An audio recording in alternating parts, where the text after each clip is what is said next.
ప్రత్యేకంగా పచ్చదనాన్ని కూడా కాపాడే బాధ్యత మహిళల మీదనే ఉంది. పురుషులు మాత్రము ఆ చెట్లను పెంచండి అని వేదికల మీద మనకు ఏంటి ఉపన్యాసాలు ఇస్తారు. అందుకని ఈరోజు మన మహిళలను మొక్కలను పెంచాలి అనేటువంటి మన ఉపాధ్యాయ సమాఖ్య లోపల ప్రకృతి వనరుల పట్ల కూడా ఒక స్పృహ ఉన్నటువంటి సంఘం అనేది. ఈ సందర్భంగా దాని చిన్న మొక్కలతో మిమ్మల్ని ఆహ్వానిస్తున్నాం మేడం. ప్రతి విషయం లోపల మరి చైతన్యాన్ని కలిగిస్తున్నటువంటి సజయ మేడంకి, కొనవాళ్ళ మేడంకి కూడా చిన్న సత్కారం లక్ష్మణ్ టీచర్, రేణుకా టీచర్, స్వరూప టీచర్, లక్ష్మణ్ చిన్న ఉమెన్స్ డే కదా. స్వరూప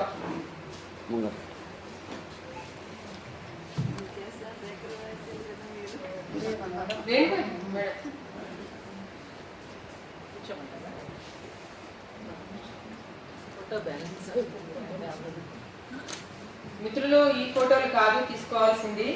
మేము వేసే క్వశ్చన్ కి సంబంధించిన పోస్ట్ రిలీజ్ చేసేటప్పుడు తీసుకోవాల్సిందిగా విజ్ఞప్తి చేస్తున్న మీడియా మిత్రులకు.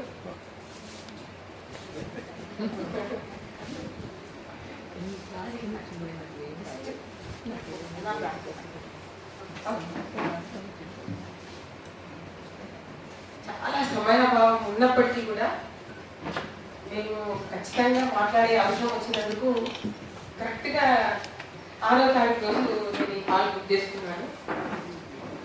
కారణం ఏంటంటే ఇప్పుడు మా ఉపాధ్యాయ వర్గం లోపల పెద్ద ఎత్తున చర్చ జరుగుతుంది. ఏం చర్చ? తెలంగాణ విద్యా కమిషన్ రిపోర్టు మీద, దాంట్లో ఉన్న మెరిట్స్ మీద, డిమెరిట్స్ మీద, రెండింటి మీద జరుగుతుంది. అది ఒక్కటే అనుకోవడం లేదు. మేము ప్రతి దానిలో అన్ని అంశాలు ఉంటాయి. మాకు కలిగిన బాధ ఏంటి అని అంటే, మేము తెలంగాణ ఉద్యమం లోపల ఒక చిన్న సంఘంగా ఆవిర్భవించినాము. ఆ రోజు సార్ ఒక క్వశ్చన్ ఇస్తారు, మీరు ఎందుకమ్మా సంఘంగా పెట్టుకున్నారు, ప్రత్యేక సంఘంగా మహిళలే అని ఎందుకు అనుకుంటున్నారు అని. అంటే సార్ చాలా వేదికల మీద మేము మాకు మహిళలకు అవకాశం లేదు, మీకు పితృస్వామ్యం కావాలన్నా పితృస్వామ్యం వద్దా అని అంటున్నారు. కాదు, మాకు మాతృస్వామ్యం కాదు, పితృస్వామ్యం కాదు, నిజమైన ప్రజాస్వామ్యం కోసం మేము కొత్త తెలంగాణ లోపల అడుగులు వేయాలనుకుంటున్నాము అని ఆ రోజు పోరాటం లోపల మా శక్తి మేర మేము తెలంగాణ ఉద్యమం లోపల చాలా చైతన్యంగానే, చాలా తక్కువ సంఖ్యలో ఉన్నప్పటికీ కూడా మా స్వీయ చైతన్యంతో మేము అడుగులు వేసాం. కానీ వచ్చిన తెలంగాణ లోపల ఏం జరిగిందో మీ అందరికీ తెలుసు. Old wine in new bottle. అంటే మనం ఆశించినటువంటి ప్రజాస్వామిక విలువలు అనేది మనం చూడలేదు.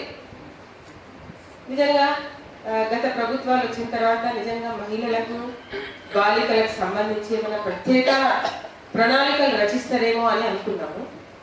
కానీ చాలా రోజుల వరకు మహిళా మంత్రి కూడా లేనటువంటి తెలంగాణ పోర్ట్ఫోలియోని మనము చవి చూసినాం. పోనీ సరే మార్పు కావాలనుకున్నాము, మళ్ళీ ప్రభుత్వాలు మారిపోయినాయి. ఈ ప్రభుత్వం ఏం చేసింది, ఒక విద్య మీద ఏదో శ్రద్ధ ఉన్నట్లు, నిజంగా ఉందో లేదో మాకు తెలియదు, అది గడుస్తుంటే తెలుస్తుంది. విద్య మీద శ్రద్ధ ఉన్నట్లు ఒక కమిషన్ అయితే వేయడం జరిగింది. ఆ కమిషన్ లోపల అకునూరి మురళి లాంటి మంచి సామాజిక చైతన్యము, స్పృహ, సామాజిక బాధ్యత ఉన్నటువంటి అధికారి కమిషన్లో చైర్మన్గా ఉండడం మేము చాలా ఆహ్వానించదగినటువంటి అంశం. దానిలో కమిషన్లో ఉన్నటువంటి వాళ్ళందరూ కూడా చాలా సామాజిక బాధ్యత, సామాజిక అవగాహన ఉన్నవాళ్ళే ఉన్నారు. కానీ మరి ప్రభుత్వం వాళ్ళకి ముందే ఇదే డిజైన్ చేయమని ఇచ్చిందా, లేక వాళ్ళు కొన్ని విషయాలను మర్చిపోయారా, అవన్నీ అయితే మాకు తెలియదు. కానీ ఆ కమిషన్ లోపల అన్ని చాప్టర్ వైజ్గా అంగన్వాడీలు అంటే పూర్వ శిశువు విద్య నుంచి కాలేజీ విద్య వరకు చాప్టర్ వైజ్గా అన్ని, అంటే నేను డీప్గా చదవలేదు కానీ దానిలో ఉండేటువంటి మొత్తం కీ పాయింట్స్ అన్నిటినీ చూశాను. కానీ ఆ కమిషన్ లోపల ఎక్కడ కూడా మహిళలకు సంబంధించినటువంటి ప్రత్యేక విద్యా ప్రణాళికలు మాత్రము లేవు. అది ఎందుకో మేము మహిళా టీచర్లుగా దాన్ని జీర్ణించుకోలేకపోయింది. గత ప్రభుత్వంలో కూడా అదే జరిగింది. గత ప్రభుత్వంలో ఏం చేశారు? సాది ముబారక్, కళ్యాణ లక్ష్మి అని పెళ్లినే ముందుకు తెచ్చిండ్రు అమ్మాయిల విషయం లోపల. అట్లీస్ట్ ఈ ప్రభుత్వంలోనైనా ఈ కమిషన్ లోపల ఒక స్పేస్ దొరుకుతుందేమో, ఒక ప్రాముఖ్యత దొరుకుతుందేమో అని ఆశించాం. కానీ ఆ ప్రాముఖ్యత, ఆ ఆశించినటువంటి ప్రణాళికలు మనకు కనిపించలేదు. మరి ఈ సందర్భం లోపల మనందరికీ తెలిసి ఈ రోజు కూడా భారతదేశం లోపల అక్షరాస్యత శాతం పురుషులది 86 ఉంది, మహిళలది 74 ఉంది. మరి మనందరము అంతరాలు లేని సమాజం కోసం ప్రయాణం చేయాలి అని అంటే మరి సార్ అంటే మాకు ఒక ముఖ్యమైన విషయం చెప్పారు, విద్యనే విముక్తి. ఒక ట్యాగ్ లైన్ ఇచ్చారు సార్ మీరు సేవ్ ఎడ్యుకేషన్ కమిటీ నుంచి, విద్యనే సమాజానికి విముక్తి. మనం ఏమనుకుంటున్నామంటే చాలా మంది చాలా రకాలుగా చదువుకుంటే ఏంటి ఉపాధి ఉందా, ఉద్యోగం ఉందా అంటారు. కానీ నేను మన హరగోపాల్ సార్ చెప్పిన విషయాలతోటి నేను నేర్చుకున్నది ఏంటంటే విద్య అంటే ఈరోజు ఉపాధి ఒక్కటే కాదు, ప్రతి మనిషి తన జీవన నైపుణ్యాలను తెలుసుకునేటువంటి అవకాశం. ఎన్ని క్లిష్ట పరిస్థితులు వచ్చినా కూడా ఆత్మవిశ్వాసంతో, సానుకూల దృక్పథంతో తన జీవితాన్ని విజయవంతంగా ముందుకు తీసుకెళ్లేటువంటిదే విద్య. స్వీయ పరిశుభ్రత పట్ల, మనం ఉన్నటువంటి సమాజం లోపల ఉన్నటువంటి వనరుల పట్ల ఒక నిజమైన స్పృహను కలిగించేది చదువు. ఇంకొక విషయం మీకు తెలియదు, సార్ రాసిన పుస్తకం లోపల చాలా ఒక లైను నాకు చాలా నచ్చుతుంది. చదువు ఒక ఆనంద అనుభవం. సార్ రాసిన పుస్తకం లోపల ఒక లైన్ అనేది నాకు ఎప్పుడు ఇలా ఇలా ఇలా తిరుగుతూ ఉంటుంది. నిజంగా చదువు లేకుంటే మనకు జీవితం లోపల ఈ ఆనంద అనుభవం అనేది ఉండదు. సో చదువుకి ఇంత ప్రాముఖ్యత ఉన్నప్పుడు మరి విద్యా కమిషన్ లోపల ఎలాంటి ప్రణాళికలు లేవు. చూడండి, ఇప్పుడు గర్ల్స్ స్కూల్స్ కానీ స్టార్ట్ చేస్తాము అని, లేకపోతే మహిళలకు కొన్ని ప్రత్యేకమైన కాలేజీలు స్టార్ట్ చేస్తామని కానీ, లేదంటే ఇప్పుడున్న మహిళా యూనివర్సిటీ ఐలమ్మ యూనివర్సిటీకి ప్రత్యేకమైన బడ్జెట్ ఇస్తామని కానీ, లేకపోతే ఐలమ్మ యూనివర్సిటీ లోపల ఇప్పుడు ప్రస్తుత సమాజానికి మన సొసైటీకి కావాల్సినటువంటి విద్య, వైద్య, వృత్తి విద్యలకు సంబంధించినటువంటి ఏమన్నా సాంకేతిక విద్యలకు సంబంధించినటువంటి కొత్త కోర్సులు కానీ పెట్టాలని కానీ ఇలాంటి సూచనలు ఏమి లేవు. ఇప్పుడు క్రీడా మైదానాలు, స్పోర్ట్స్ స్కూల్ అని మన సీఎం గారు చాలా స్పోర్ట్స్ మీద ఫోకస్గా మాట్లాడుతున్నారు.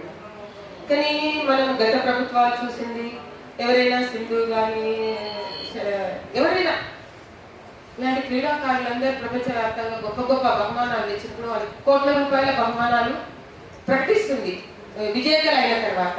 కానీ మన తెలంగాణ లోపల మహిళల్లో కూడా ఇంత క్రీడా శక్తి, ఇంత క్రీడా చైతన్యం ఉన్నప్పుడు బాలికలకు, మహిళలకు ప్రత్యేకమైన క్రీడా పాఠశాలలు ఎందుకు పెట్టాలని కమిషన్ సూచించలేదు.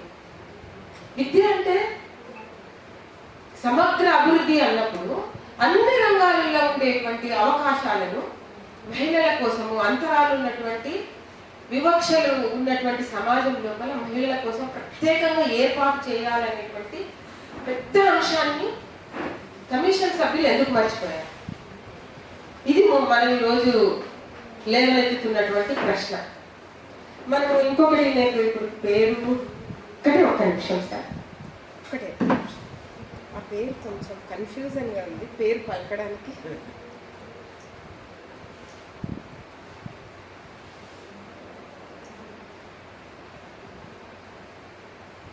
చాలా బాధాకరం ఉంది సార్, మాకు బాధ ఉంది, ఆ బాధతోటి మాట్లాడుతున్నాం సార్. మన్నించాలి, ఆ చిన్న అంశం రెఫర్ చేయకుండా ఈరోజు మన కార్యక్రమాన్ని ముందుకు తీసుకెళ్ళలేము అనేది నా ఉద్దేశం.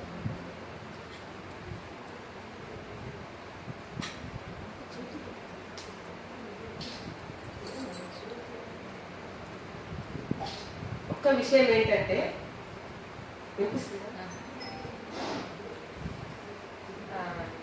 మన భారతదేశం లోపల నాణ్యమైన సాంకేతిక విద్యను అందించడానికి ఏర్పాటు చేసినటువంటి ఐఐటీల లోపల అసలు బాలికలది చాలా తక్కువ శాతం ఎంట్రీ అయిందంట, ప్రవేశాలు జరిగినాయంట. అయితే దీని మీద ఎందుకో కొంతమంది మరి ఐఐటీలో ఉన్నటువంటి డైరెక్టర్స్ కానీ ఏమన్నా కానీ ఇంత అత్యున్నతమైనటువంటి సాంకేతిక విద్యను మరి బాలికలకు మనం అందించలేకుంటే ఇంకా ఒక అంతరాలు ఉన్నటువంటి సమాజం అవుతుంది సాంకేతిక రంగంలో అని చెప్పేసి ఢిల్లీ మండి అంటే డైరెక్టర్స్, ఐఐటి డైరెక్టర్స్ వాళ్ళందరూ కలిసి ఒక కమిటీ వేశారంట. ఆ కమిటీకి సభ్యులుగా అంటే హెడ్, కమిషన్ హెడ్గా తిమోతి ఏ గోన్యాస్. ఆ కమిటీ వాళ్ళు ఏం చేశారంట, ఒక రిపోర్ట్ ఇచ్చారంట. ఇప్పుడున్న ఐఐటీస్ లోపల బాలికలకు ప్రత్యేకంగా 20% సీట్లని మనం క్రియేట్ చేద్దాం. అది ఓన్లీ బాలికలకి. ఆ కోట ఏంటి? బాలికలే, జనరల్ కాంపిటీషన్ కాదు, బాలికల కోసము ఉన్నటువంటి మెరిట్ లోపల బాలికలకు అలాట్ చేయాలి అని చెప్పి 2016 నుంచి 17 విద్యా సంవత్సరం నుంచి ఈ సాంకేతిక విద్య లోపల అత్యున్నతమైనటువంటి ఐఐటీస్ లోపల బాలికలకు అవకాశం ఇచ్చింది. మరి ఆ కమిటీ ఇచ్చినటువంటి రిపోర్టు నివేదిక ఆధారంగా మన బాలికలకు 20% అదనపు సీట్లు వచ్చింది. మరి మన తెలంగాణ ప్రభుత్వంలో, తెలంగాణ విద్యా కమిషన్ లోపల కూడా అట్లా అదనపు సీట్ల కన్నా లేదా కొత్త కాలేజీలు, కొత్త పాఠశాలలు ఇలాంటివి ఏర్పాటు చేయాలి అనేటువంటి రిపోర్ట్లు ఎందుకు ఇవ్వలేదనేది మా ఆవేదన. ఇంకొక విషయం కూడా ఇదే సందర్భంగా ప్రస్తావిస్తున్నా. మన విద్యా కమిషన్ రిపోర్ట్ లోపల ఉపాధ్యాయుల నియామకము, వేతనాల మీద ఒక టాపిక్ వచ్చింది. శాశ్వత ప్రాతిపదికన ఉపాధ్యాయులను నియమించొద్దండి, తర్వాత వేతనాలు ఎక్కువగా ఉన్నాయి అని. సార్ వేతనాల మీద ఒక విషయాన్ని మీకు చెప్పాను, మీ అందరికీ కూడా నేను షేర్ చేశాను ఆల్రెడీ. నేనేమంటున్నానంటే, అసలు పారిశ్రామికీకరణల కార్మిక మహిళలు వాళ్ళ శ్రమకు వ్యతిరేకంగా పోరాడితే, ప్రపంచీకరణ లోపల మేము మహిళలు ఇప్పుడు మా మేధో శ్రమ దోపిడి కోసం పోరాడాల్సిన అవసరం. ఎందుకు అనంటే, విద్యారంగం లోపల అసలు ఏ రంగంలో కూడా మహిళల ప్రాతినిధ్యం ఎక్కువగా లేదు. ఓన్లీ కేవలము విద్యా బోధన రంగంలో మాత్రమే 53% ఉంది. ఇది ఎందుకుంది 53% అనంటే, ప్రపంచీకరణలో మన ప్రభుత్వాలు విద్యను అంగడి సరుకుగా మార్చేసింది. గల్లీ గల్లీకి ఒక పాఠశాల, అడ్మిషన్స్ ఏ స్థాయికి తగ్గట్లు ఆ స్థాయికి ఫీజులు, గల్లీ నుంచి ఢిల్లీ వరకు మొత్తము ప్రైవేట్ స్కూల్స్ అయిపోయింది. ఆ ప్రైవేట్ స్కూల్స్ లోపల ఆ చదువు చెప్పడానికి వనరులుగా ఉన్నది ఎవరు అంటే మన మహిళలే. మహిళలే ఎందుకు ఉన్నారు అని అంటే, చిన్న ప్రాంతం లోపల డిగ్రీ వరకు చదువుకోవడం, చిన్న ట్రైనింగ్ చేయడం. ఎందుకనంటే మన మహిళలకు వృత్తి విద్యలు, సాంకేతిక విద్యలను చదువుకునే అవకాశం ఆ రోజు సమాజం మనకి ఇవ్వలే. ఒక 30-40 సంవత్సరాల క్రితం కేవలం మనం డిగ్రీలు, చిన్న చిన్న చదువులు చదువుకొని ఈ స్థాయికి వచ్చినాం. కాబట్టి ఈ ప్రైవేట్ స్కూల్స్ లోపల మొత్తంగా 53% మహిళలు అతి తక్కువ వేతనాలతోటి పనిచేస్తున్నారు. అంటే అది మా మహిళల మేధో శ్రమ దోపిడే కదండి, అవునా కాదా అండి? అంటే ప్రపంచీకరణ లోపల మళ్ళీ శ్రామిక మహిళల శ్రమ దోపిడి కాకుండా మేధో శ్రమ దోపిడి జరుగుతున్నటువంటి అతి పెద్ద వ్యవస్థ విద్యా వ్యవస్థ. మరి అకునూరి మురళి గారు ప్రభుత్వ పాఠశాలల, ప్రభుత్వ సంస్థల శాశ్వత ప్రాతిపదికన వద్దు, వేతనాలు కొంచెం చాలా ఎక్కువ ఉన్నాయి అనేటువంటి ఒక కంపారిజన్ ఇచ్చింది, కానీ మరి ఈ విషయాలను ఎందుకు ప్రస్తావించారు? ఎందుకు అంటే విద్యా కమిషన్ అంటే మొత్తం విద్యా వ్యవస్థకు సంబంధించిన సమగ్ర అంశాలను దానిలో పొందుపరిచినప్పుడే తెలంగాణ లోపల ఉండేటువంటి సమాజం హర్షిస్తుంది. కానీ వాళ్ళకి ప్రభుత్వం ఏం సూచన ఇచ్చింది, వాళ్ళకున్న అవగాహన ఏంటి అనేది మాకు తెలియదు. ఇట్లాంటి అంశాల మీదనే మనం ఈరోజు మన ప్రశ్నలను ఈ ప్రోగ్రాం ద్వారా ప్రభుత్వానికి వెళ్తారో వెళ్ళదో నాకు తెలియదు, వెళ్ళాలని కోరుకుంటున్నాను. ఈ ఈ ప్రశ్నలను సరైన రీతి లోపల అడగాలి అని అంటే మన ప్రొఫెసర్ హరగోపాల్ సార్ గారు అన్నిటినీ ప్రస్తావిస్తారు. ఈరోజు మన వక్తలు చాలా మంచిగా మనకి అవగాహన కలిగిస్తారు. ఎందుకంటే మనం ఈరోజు ఒక చిన్న పోస్టర్ని తయారు చేసుకుంటాం. ఆ పోస్టర్ మన పోస్టర్లో ఏం క్వశ్చన్ చేస్తున్నామంటే, తెలంగాణ విద్యా కమిషన్ లోపల మహిళా విద్యకు చోటు ఎక్కడుంది? మా క్వశ్చన్ సార్. ఎస్ మేడం, రండి madam.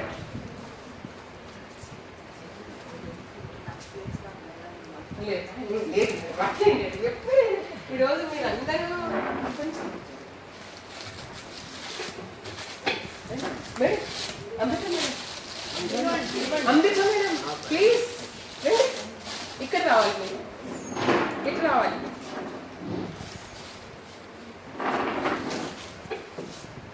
Madam happy women's day madam, introduce చేయండి మేడం.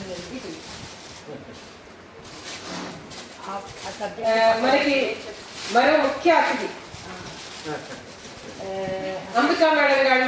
ఈరోజు అమృత మేడం రావడం కూడా మనకి అదృష్టం, రియల్గా చెప్పాలి అంటే అదృష్టం.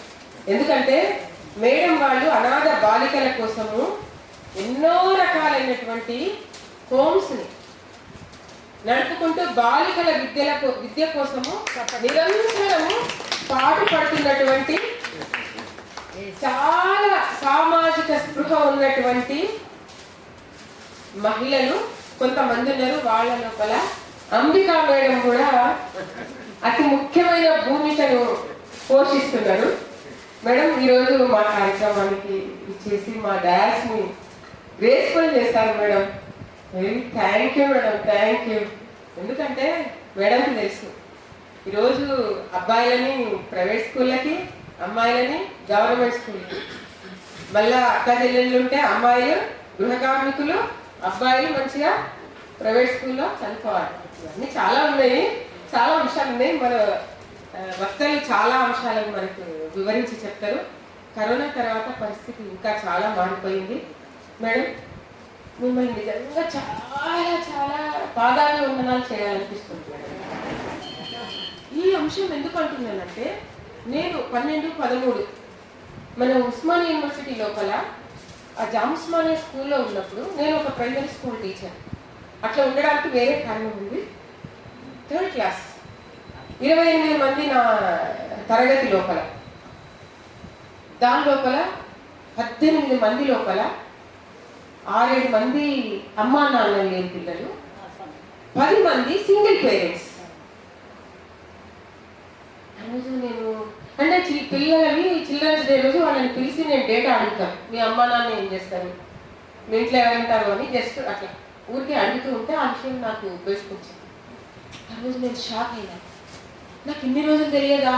నా క్లాస్లో 18 మంది పిల్లలు, 18 మందిలో 7-8 మంది అసలు పేరెంట్స్ లేని వాళ్ళు, 10 మంది సింగిల్ పేరెంట్స్. అసలు దీని మీద ఒక కరపత్రం తీయాలి, ఏదేదో అనుకున్నాను నేను. ఆ కరపత్రం తీసి డైరెక్టర్కి ఇవ్వాలి. మనకి నిజంగా ఆలోచనలు చాలా ఉంటాయి, కానీ ఆచరణ చాలా కష్టం. కానీ అట్లాంటి కష్టమైన పనిని దాటుకుంటూ అలాంటి పిల్లల కోసము ఎన్నో స్థలాలలో రెయిన్బో హోమ్స్ని నడుపుతున్నటువంటి అంబికా మేడం గారికి మేడం ప్రత్యేకమైనటువంటి ధన్యవాదాలు. ఎందుకు అనంటే మనం ఏమనుకుంటాము అని అంటే చాలా పెద్ద పెద్ద పనులు గుర్తించాలనుకుంటాం. చాలా తప్పు, చాలా తప్పు. ఒక చిన్న విత్తనమే మహావృక్షం అవుతుంది. కానీ ఆ విత్తనము అనేది చాలా ముఖ్యం మనకు. అట్లాంటి కార్యక్రమాలు చేస్తున్నటువంటి అంబికా మేడం గారికి అయితే నేను ప్రత్యేకమైనటువంటి ధన్యవాదాలు తెలియజేస్తున్నాను. చాలాసేపు మాట్లాడుతున్నా. మేము కోర్సులు అనుకుంటాం, క్లాస్ రూమ్లో చదివే కోర్సులే అనుకుంటాం, అవి ఒకటే మార్పు తెస్తే అనుకుంటాం. కానీ కాదు కదా, మానవ స్వభావంలో కూడా మార్పు తీసుకురావాల్సినటువంటి విద్య కావాలి అనేటువంటి ఒక ఇన్సైట్, ఒక అంతర్దృష్టిని మన కమిషన్ ఇవ్వలేదు అని చెప్పి అనే విషయం నిజంగా ఇది మనం మీద చూస్తే అర్థమయ్యే విషయం కాదు. ఇది సమాజానికి దగ్గరగా మెసులుకునే వాళ్ళకే ఈ విషయాలన్నీ అర్థమవుతాయి. ఇలాంటి విషయాలు లేవు అనేటువంటి అంశాన్ని మాకు ఈరోజు చాలా అమూల్యంగా అందించారు. ధన్యవాదాలు సజయ్ గారికి. తర్వాత ఇప్పుడు మన మేడం గారిని మాట్లాడండి. ఇప్పుడు మనకు డాక్టర్ వనమాల మేడం గారు కూడా ఇంకో రకమైనటువంటి ఇన్స్పిరేషన్ ఇస్తారు అన్నట్టు. వాళ్ళ అనుభవాలు నిజంగా మనందరికీ కూడా ఒక కొత్త చూపునిస్తుంది. వనమాల మేడం కూడా వారి అనుభవాలు మాతోటి పంచుకుంటారు.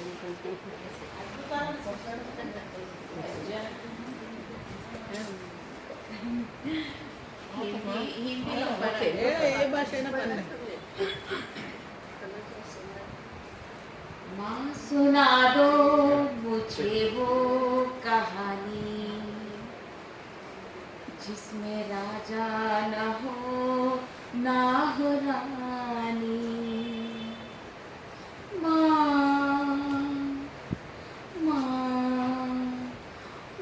सुना दो मुझे वो कहानी जिसमें राजा न हो ना हो रानी।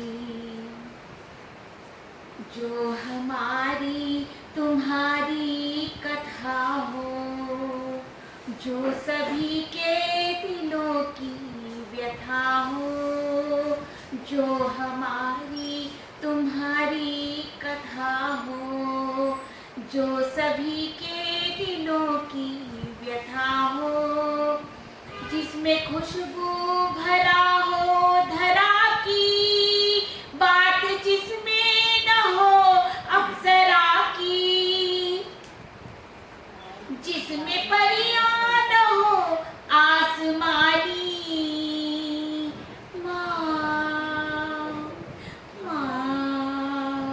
माँ सुना दो मुझे वो कहानी जिसमें राजा न हो ना हो रानी।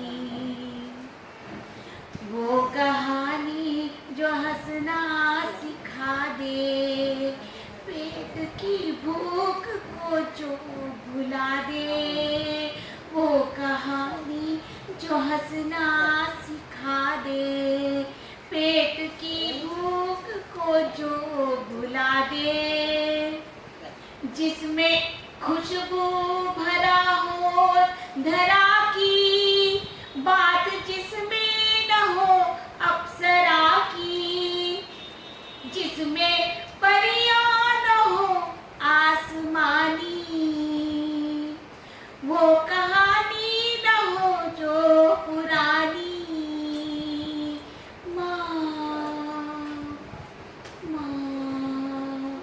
माँ सुना दो मुझे वो कहानी जिसमें राजा न हो ना हो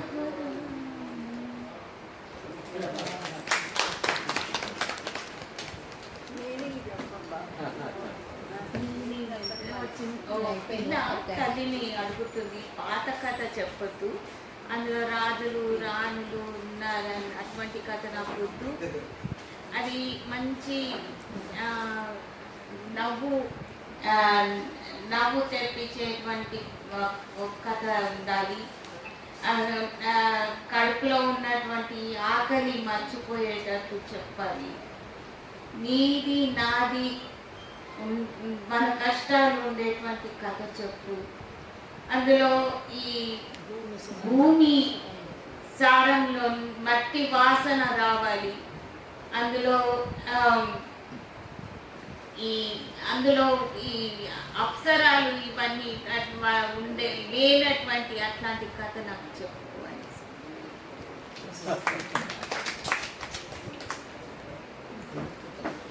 థ్యాంక్ యూ అంబికా మేడం గారు. ఈరోజు ఇంకా మనకి సమయం అయిపోయింది. దయచేసి మా ఉపాధ్యాయులందరూ కూడా మన అభిప్రాయాలు చెప్పుకునేటువంటి అవకాశం రాలేదు. కొంచెము ఒక అరగంట గంట కార్యక్రమం అనేది కొంచెం లేట్గా స్టార్ట్ చేసుకోవడం జరిగింది. ఈ విషయం లోపల ఓకే ఓకే ఎవరైనా జస్ట్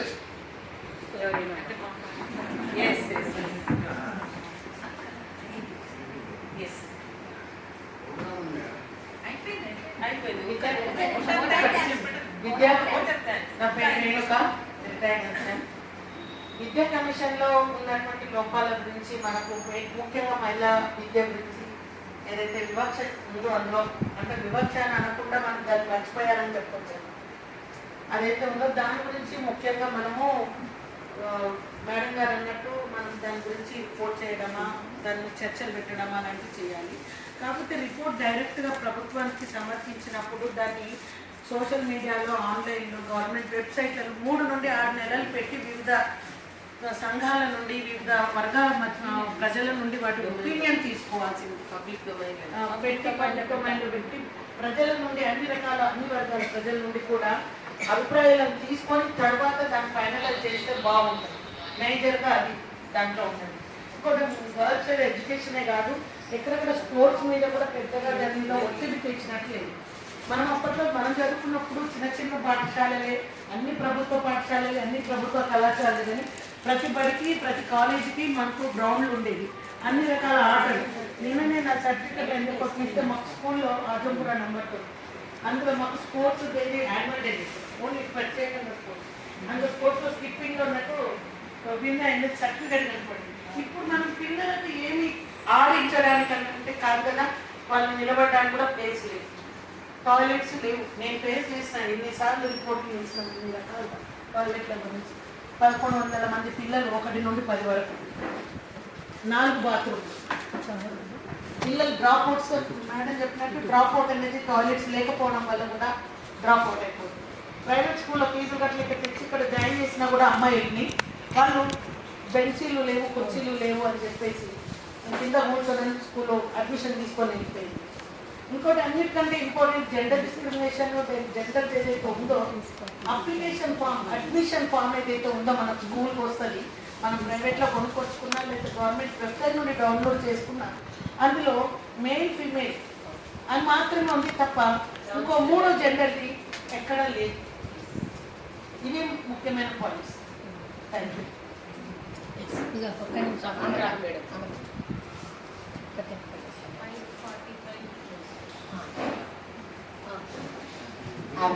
రాధా టీచర్ రిటైర్డ్. ఒకటి చిన్నారు బాలికా విద్య అంతరించిపోతుంది అనే అప్పుడు నేను కోర్టులలో కేజీబీవి స్పెషల్ ఆఫీసర్గా పనిచేస్తున్నాను. చేసేప్పుడు 8 మంది బాలికలతో ఆ పాఠశాల నడుస్తుంది. అప్పుడు డిఓ గారు అన్నారు, 8 మంది పిల్లలతో పాఠశాల నడిస్తే ఇన్ఫ్రాస్ట్రక్చర్ అవసరము, టీచర్స్ అవసరము, దానికి చాలా అవసరం ఉంటుంది, దీన్ని స్కూల్ను తీసేద్దాము డిసిషన్ తీసుకున్నారు. అప్పుడు మా ఎంఈఓ గారు నన్ను స్పెషల్ ఆఫీసర్ ఇస్తే నేను ఛాలెంజింగ్గా తీసుకొని 800 పిల్లలని 64 పిల్లలతో సక్సెస్ఫుల్గా ఆ స్కూల్ను కాపాడి, యాక్చువల్గా అక్కడ ఏది ప్రాబ్లం అంటే ఒక హౌస్లో పెట్టారు. మనం హౌస్ అనేసరికి పాములు వచ్చేవి, పేర్లు వచ్చేవి, ఇంకా తీసేద్దామని డిసైడ్ చేశారు. దానికి తోడు బడ్జెట్ లేదనేసి డబ్బులు కూడా రాకపోయాయి. మనకు జీతం ఉంది కాబట్టి దేవుడే వల్ల 10,000 లైబ్రరీ ఖర్చులు, గిన్నెలు కొనుక్కోవడం, అక్కడనే హార్ట్ చేయడం, ఇట్లా 8-10 మందిని సిఆర్టీస్ పెట్టేసి వాళ్ళకు బ్యాంక్ అకౌంట్స్ పెట్టేసి అట్లా పాఠశాలను చేశాను సార్. అది ఇప్పుడు కేజీబీవి కోనరాల సిద్దిపేట జిల్లాలో బాగా అదొక. ఇంకొక అంటే చాలా లిమిటెడ్ చెప్తున్నాను. ఇంకొకటి నా అచీవ్మెంట్ ఇక్కడ కేజీ రాజ్య విద్యా మిషన్ రంగారెడ్డి జిల్లాలో అది అకాడమిక్ మానిటరింగ్ ఆఫీసర్ కావాలి. అప్పుడు అంటే ఒక గవర్నమెంట్ స్కూల్ టీచరే ఒక పాఠశాలకు అంకితం కాకుండా అనుకోకుండా నాకు అదృష్టాలు కూడా కలిసి వచ్చాయి. తగిన శ్రమ కూడా చేయాలన్న ఉద్దేశంతో కష్టపడడం జరిగింది. అప్పుడు లేబర్ ఆఫీసర్తో నేను టైఅప్ అయ్యి సార్ అప్పుడు అండర్ 14 పిల్లల్ని చైల్డ్ లేబర్ ఉండద్దనేసి మాకు ఇచ్చారు. అటువంటి మోహన్ రావు సార్, నేను ఇంకొక సార్ కూడా వెళ్ళేసి గాజుల పరిశ్రమలో పనిచేసేవాళ్ళు, సైకిళ్ళు రిపేరింగ్ షాప్లలో పనిచేసాను, డొమెస్టిక్ ఇళ్లలో పనిచేసే అమ్మాయిలు వాళ్ళందరినీ కూడా ఒక 20 మంది వరకు రెడ్ హ్యాండెడ్గా పట్టుకుని నేను స్కూల్లో చేర్పించాను. అది అంటే చిన్నగా చెప్పుకొచ్చాను. 2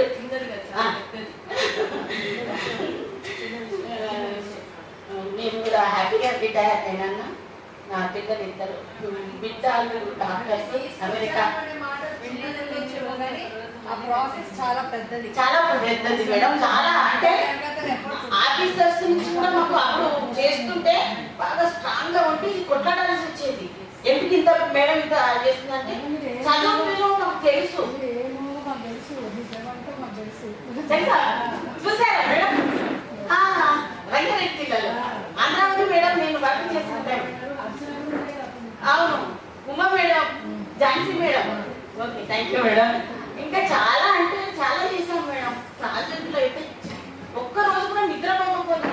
అంటే నిద్ర రాగా కాదు, కష్టపడాలి అంతే. వర్క్ ఇచ్చింది చేయాలి, ఏది లేకుండా పోవాలి అన్న ఉద్దేశంతో చేసి చాలా హ్యాపీగా రిటైర్ అయ్యాను. Thank you madam.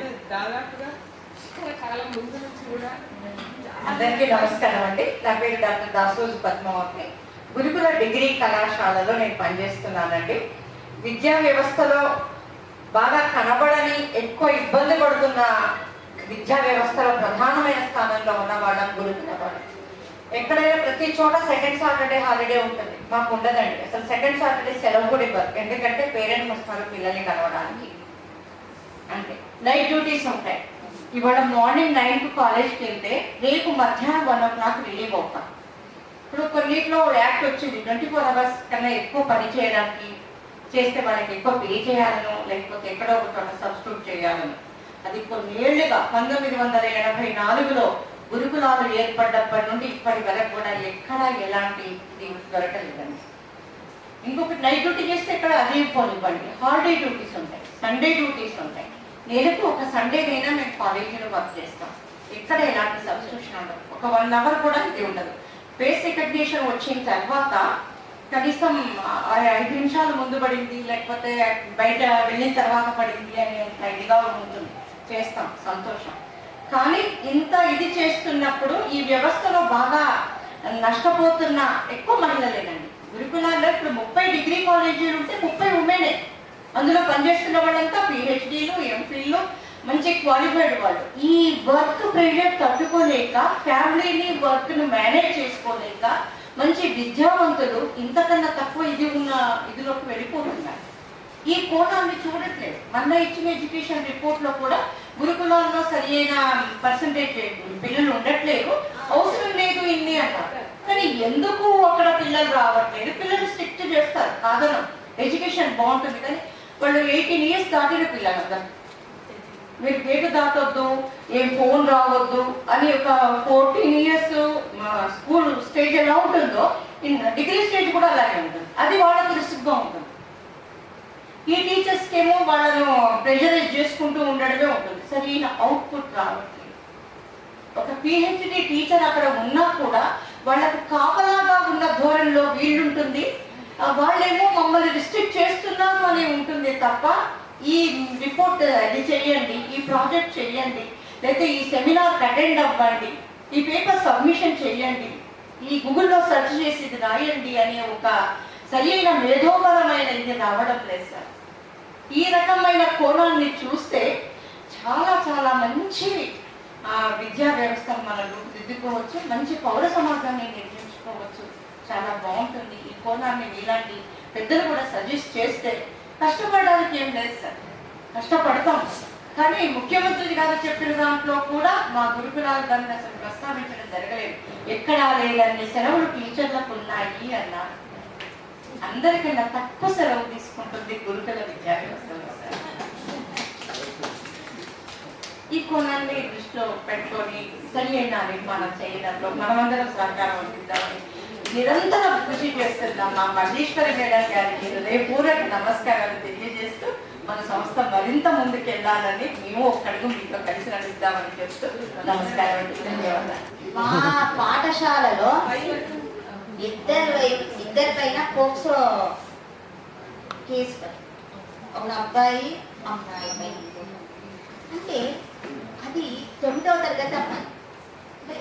మనకు క్షేత్రస్థాయిలోకి వెళ్ళి, అంటే ఊళ్ళల్లోకి వెళ్ళి మేము కూడా పాఠశాలలో పిల్లలను తీసుకురావడానికి కావచ్చు, దేని కొరకైనా సరే మేము ఊళ్ళోకి వెళ్తూ ఉంటే అక్కడ ఏం జరుగుతుందంటే పల్లెటూళ్ళల్లో అవగాహన లోపమే కావచ్చు, ఈ మీడియా ప్రభావమే కావచ్చు, ఏదైనప్పటికీ కూడా చాలా చిన్న వయసులోనే పిల్లలు చెడ్డదారులు నొక్కుతున్నారు. ఇవన్నీ 6వ నెల వచ్చే వరకు కూడా తల్లిదండ్రులు కూడా గుర్తించలేదు. గవర్నమెంట్ హాస్పిటల్కు తీసుకువెళ్తే వాళ్ళు చెప్తే కానీ తల్లిదండ్రులకు తెలియదు. అంటే అలాంటి పరిస్థితిలో పాఠశాలలు నడుస్తున్నాయి.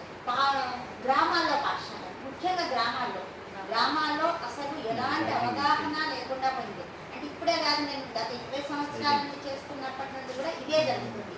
9th and 10th విద్యార్థులకు చాలా జరుగుతున్నాయి. ఇవన్నీ చాలా చెప్పుకోలేని విషయాలు. అంటే మనకు లెక్కల్లోకి రాని సమస్యలు. ఈ సమస్యలను పోగొట్టాలి అనేది ఇప్పుడు మేడం గారు చెప్పినట్టు, సరియా మేడం గారు చెప్పిన దాంట్లో ఖచ్చితంగా జరుగుతుంది. ఎందుకంటే విద్యార్థులకు, అమ్మాయిలకు ఆ సెన్సిటివిటీ రావాలి, తెలియాలి. అంటే నా జీవితం ఏంటి, నేను ఎందుకు ఇలాంటి ఆకర్షణలకు లోను కాకూడదు అనే విషయాన్ని వాళ్ళు తెలుసుకోలేకపోతున్నారు. చిన్న చిన్న వాటికి ఆకర్షణలకు లోనైపోయి వాళ్ళ జీవితాలను పాడు చేసుకుంటున్నారు.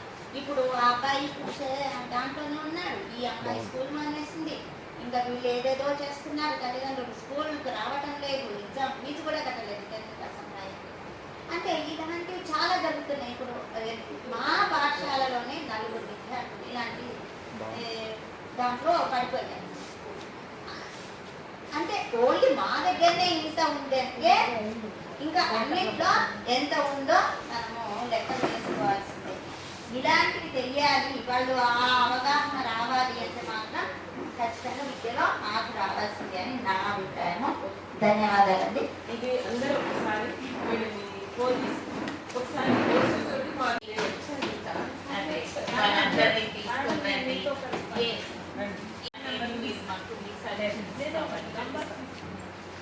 చాలా సిస్టమ్స్ చాలా డివైడ్ చేసి సిస్టమ్స్